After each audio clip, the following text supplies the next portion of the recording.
Welcome to Northwood News. My name is Omar. Tuesday, January 28th, Day 2, a hot dog day. Planet Council is selling hot dogs, so there is not pizza. Friday, January 31st, Day 5, True North Assembly. Well, you True Northwood T-shirt. Number to always choose kind. What's that good word?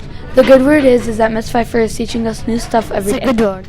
The good word is that Northwood is a great school for new students to What's come a to. good word? The good word is we're learning about bar grass, pictograss, and circle grass.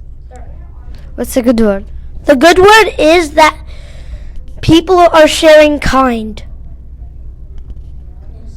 Let's have a look at another example with marbles.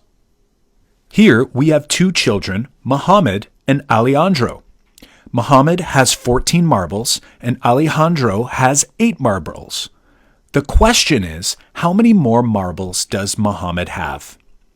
If my understanding of subtraction is only separating or take away, this problem could be challenging for me since we aren't actively removing any marbles. We're actually doing a comparison in order to find the difference between two sets.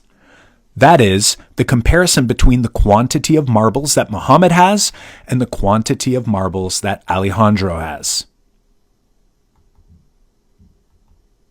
This type of subtraction is called comparison subtraction, and it is also passive since both sets are already there and we're just comparing how many more or how many less are in one set compared to another.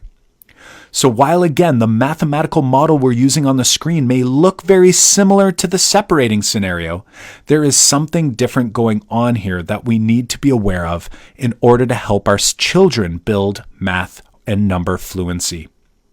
Let's have a look at both subtraction structures side by side.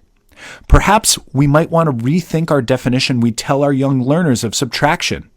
Rather than saying subtraction is always takeaway, maybe referring to subtraction as the difference between two numbers might be more helpful, since ultimately we're looking for the difference between two numbers in both cases.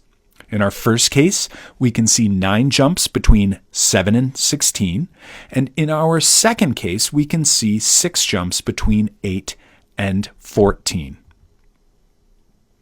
We can model this early on with our children concretely using physical objects like marbles or even linking cubes, and then eventually we can do this on a number line.